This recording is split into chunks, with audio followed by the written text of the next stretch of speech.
Gavin tersenyum bangga. Itu adalah kebanggaan terbesar dalam hidupku. Kak, terima kasih telah menjadi bagian dari hidupku. Keenan melihat wajahnya yang tersenyum tetapi tidak mengatakan apa-apa. Gavin menahan kontak matanya dan menghela nafas. Tahun lalu, kita masih berjuang dengan hidup. Aku benar-benar tidak berpikir begitu banyak hal akan berubah dalam setahun. Kak, ini semua berkat-Mu. Kamu telah membuat semua orang terkesan dan telah menempatkan mereka yang berani menggertak dan memandang rendah kita di tempat mereka.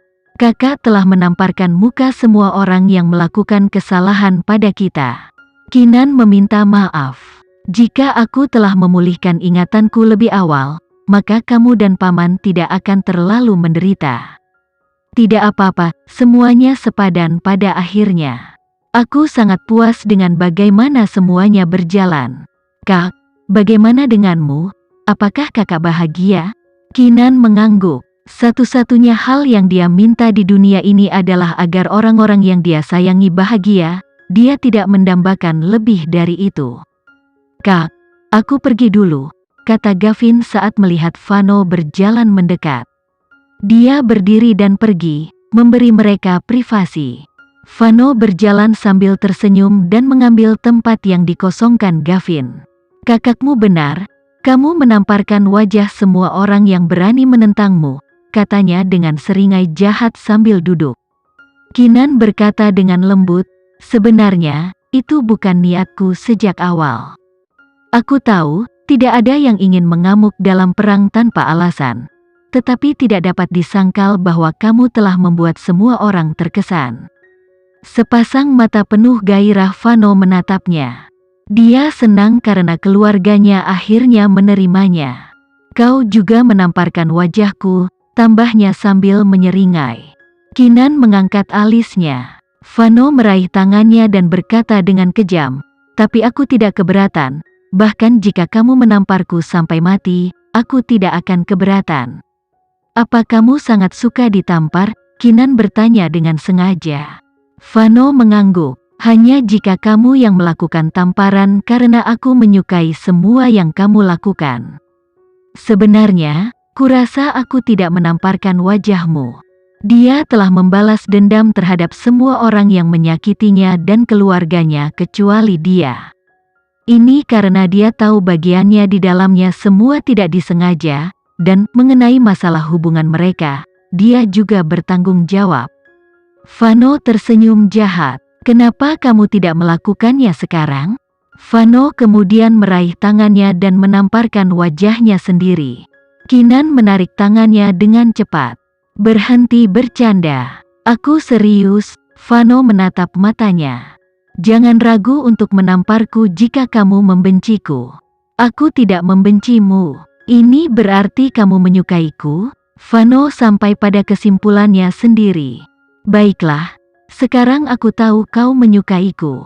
Tepat ketika Keenan akan membalas, Vano menambahkan, tapi aku mencintaimu. Keenan menelan kata-katanya.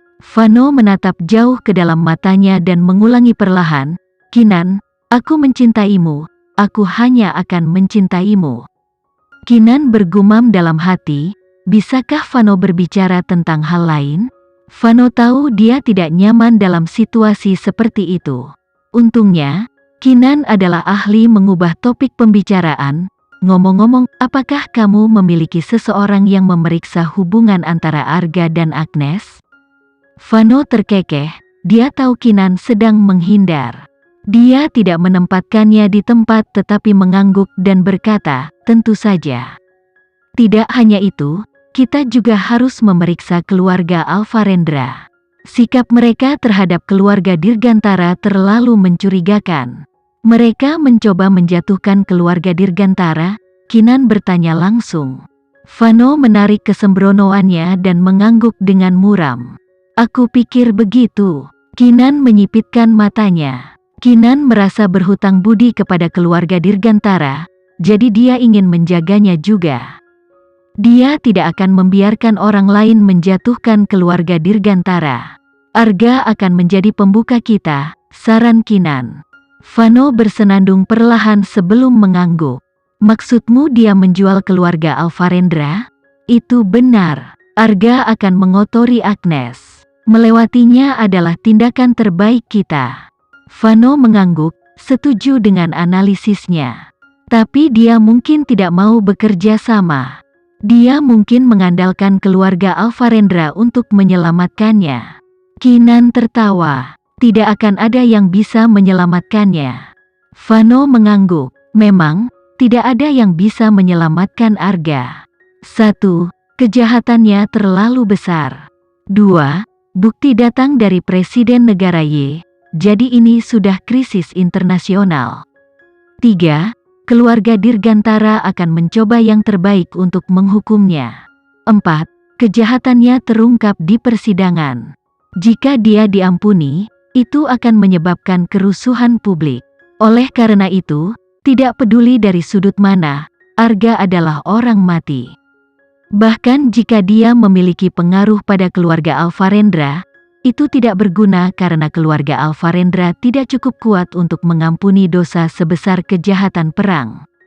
Benar, kita harus mulai dengan dia, kata Vano dengan tekad. Dia adalah kunci untuk sampai ke keluarga Alvarendra.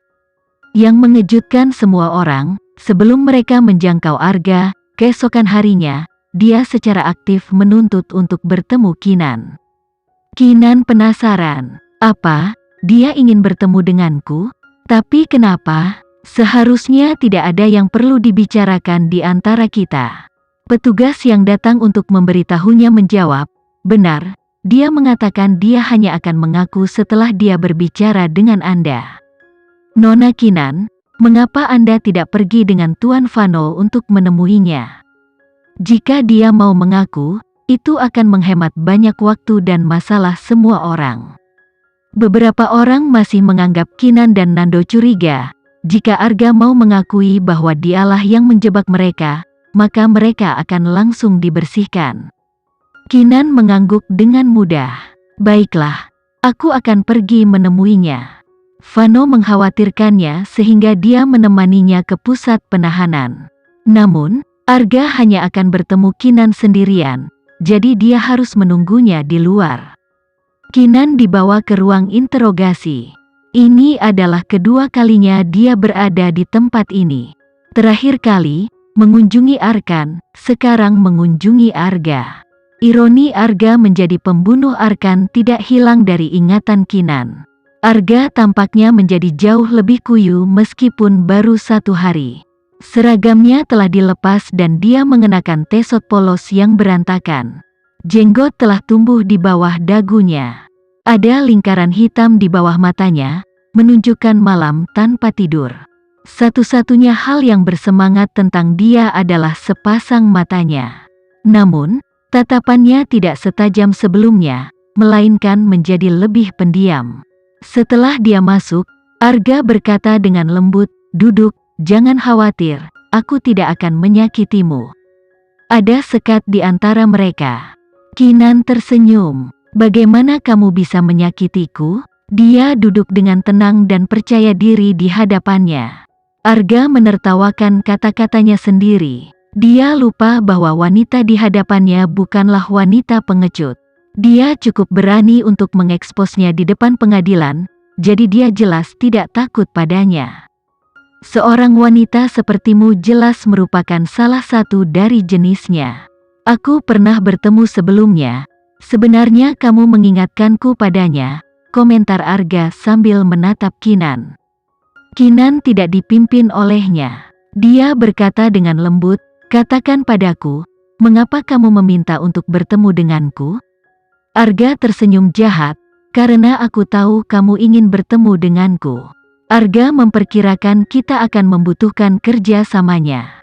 Gumam Kinan dalam hati. Sebenarnya, ada pertanyaan yang mengganjal di pikiranku, tapi aku tidak bisa menemukan jawabannya sendiri, jadi aku ingin bertanya langsung padamu, kata Arga.